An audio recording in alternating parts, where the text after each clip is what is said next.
মরক্কোর হারে গ্যালারিতে কান্নায় ভেঙে পড়লেন নোরা ফাতেহি। ম্যাচ হেরেও হাকিমি ছুটলেন সান্ত্বনা দিতে। গতকাল রাতের ফ্রান্স বনাম মরক্কো কোয়ার্টার ফাইনাল ম্যাচটি ফুটবল ইতিহাসের পাতায় কেবল একটি খেলা হিসাবে নয়, বরং কোটি মানুষের আবেগ, ভালোবাসা আর অশ্রুর এক মহাকাব্য হিসাবে লেখা থাকবে। রেফারির নগ্ন পক্ষপাতিত্ব আর চরম দুর্নীতির শিকার হয়ে যখন বিশ্ব মঞ্চ থেকে বিদায় নিতে হলো আফ্রিকার গর্ব অ্যাটলাস লায়ন মরক্কোকে, তখন পুরো স্টেডিয়াম জুড়ে নেমে এসেছিল এক বিষাদগ্রস্ত নীরবতা।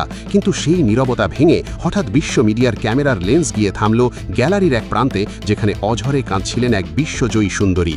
নিজের মাতৃভূমির এমন মর্মান্তিক আর অন্যায্য বিদায় দেখে দুই হাতে মুখ ঢেকে ডুকরে কেঁদে উঠলেন তিনি।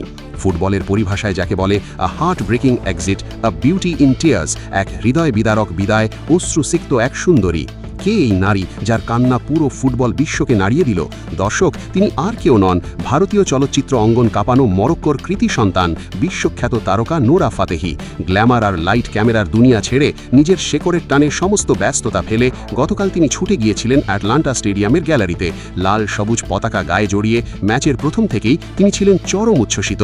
মরক্কোর প্রতিটি আক্রমণে লাফিয়ে উঠে উৎসাহ দিচ্ছিলেন, আর হাকিমিদের প্রতিটি দারুণ রক্ষণে হাততালি দিয়ে গলা ফাটাচ্ছিলেন। বিশেষ করে প্রথমার্ধে যখন মরক্কোর গোলরক্ষক জাদুকরী দক্ষতায় এমবাপ্পের পেনাল্টি ঠেকিয়ে গোল বাঁচিয়ে দিচ্ছিলেন, তখন নোরার উল্লাস ছিল দেখার মতো।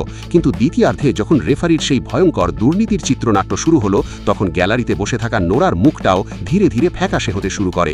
স্পষ্ট হ্যান্ডবল থাকার পরও রেফারি যখন ফ্রান্সকে গোল উপহার দিলেন, তখন নোরার চোখে মুখে ফুটে ওঠে চরম হতাশা আর ক্ষোভ। মাঠের 11 জন যোদ্ধার মতো গ্যালারিতে বসে নোরাও যেন অনুভব করছিলেন সেই চরম অসহায়ত্ব। ফুটবলের ভাষায় a dream shattered, a nation mourns, একটি স্বপ্ন চুরমার, একটি জাতি শোকাহত। রেফারির চূড়ান্ত বাঁশি বাজার সাথে সাথেই নিশ্চিত হয়ে যায় যে মরক্কোর বিশ্বকাপ যাত্রা এখানেই শেষ। তখন আর নিজের আবেগ ধরে রাখতে পারলেন না নোরা ফাতেহি।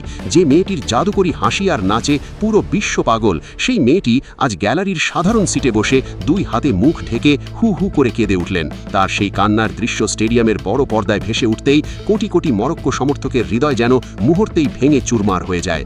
নোরার এই কান্না শুধু একটি ম্যাচ হারার কান্না ছিল না, এটি ছিল নিজের দেশের প্রতি চরম অবিচার মেনে নিতে না পারার এক অসহায় আর্তনাদ। আর ঠিক তখনই ঘটল সেই অভাবনীয় এবং লোম খাড়া করা ঘটনা। মাঠের ভেতরে তখন রেফারির অবিচার নিয়ে তীব্র ক্ষোভে ফেটে পড়ছিলেন মরক্কোর অধিনায়ক আশরাফ হাকিমি। তার নিজের চোখেই তখন টলমল করছিল রাজ্যের অশ্রু। কিন্তু স্টেডিয়ামের বড় পর্দায় যখন তিনি দেখলেন যে মাতৃভূমির টানে ছুটে আসা তাদেরই দেশের একটি কৃতি সন্তান গ্যালারিতে বসে এভাবে অঝরে কাঁদছেন, তখন তিনি সব রাগ, ক্ষোভ আর নিজের কষ্ট একপাশে সরিয়ে রাখলেন। একজন সত্যিকারের নেতার মতো তিনি ধীর পায়ে হেঁটে এগিয়ে গেলেন গ্যালারির সেই প্রান্তের দিকে। নিরাপত্তার রক্ষীদের বেষ্টনীর একদম কাছে গিয়ে হাকিমি হাত নেড়ে নোরা ফাতেহির দৃষ্টি আকর্ষণ করেন। নোরা যখন চোখ মুছে হাকিমির দিকে তাকান, তখন হাকিমি নিজের বুকে হাত রেখে তাকে সান্ত্বনা দেন। প্রত্যক্ষদর্শীদের মতে হাকিমি যেন ইশারায় বোঝাচ্ছিলেন, আমরা হারিনি, আজ হেরেছে ফুটবল, আমাদের জন্য চোখের জল ফেলো না, আমরা মাথা উঁচু করেই বিদায় নিচ্ছি। নিজের দেশের একজন লড়াকু অধিনায়কের কাছ থেকে এমন সান্ত্বনা পেয়ে নোরা ফাতেহিও আবেগ আপ্লুত হয়ে পড়েন এবং হাকিমি যে উদ্দেশ্য করে স্যালুট বা অভিবাদন জানান। একই দেশের দুই অঙ্গের দুই মহাতারকার এমন অকৃত্রিম ভালোবাসা এবং মাতৃভূমির প্রতি এমন টান দেখে স্টেডিয়ামে উপস্থিত হাজার হাজার দর্শক দাঁড়িয়ে সম্মান প্রদর্শন করেন। নোরার এই কান্না আর হাকিমির এই সান্ত্বনা আজ পুরো পৃথিবীকে একটি শক্তিশালী বার্তা দিয়ে গেল। ফুটবল মাঠে হয়তো রেফারিরা নোংরা রাজনীতির কারণে ম্যাচের ফলাফল বদলে দিতে পারে, কিন্তু তারা কখনোই একটি জাতির দেশপ্রেম এবং বন্ধনকে ভাঙতে পারে না।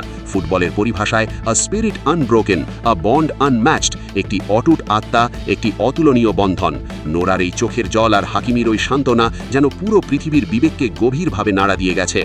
প্রিয় দর্শক, রেফারির এমন চরম দুর্নীতিতে বাদ পড়া মরক্কোর প্রতি নোরার এই অকৃত্রিম ভালোবাসাকে আপনি কিভাবে দেখছেন? নিজের দেশের অবিচার দেখে গ্যালারিতে নোরার এই বুক ফাটা কান্না এবং ম্যাচ শেষে নিজের কষ্ট ভুলে হাকিমির ছুটে গিয়ে তাকে সান্ত্বনা দেওয়ার এই বিরল দৃশ্য আপনাদের হৃদয়কে কতটা ছুঁয়ে গেছে? আপনাদের অত্যন্ত সুচিন্তিত মতামত অবশ্যই আমাদের মন্তব্যের ঘরে লিখে জানাবেন। ভিডিওটি ভালো লাগলে একটি লাইক দিন এবং বিশ্বকাপ ফুটবলের এমন সব হৃদয় ছোঁয়া অজানা খবর সবার আগে পেতে চ্যানেলটিতে যুক্ত হয়ে পাশে থাকা ঘন্টা বাটনটি বাজিয়ে রাখুন। ধন্যবাদ সবাইকে।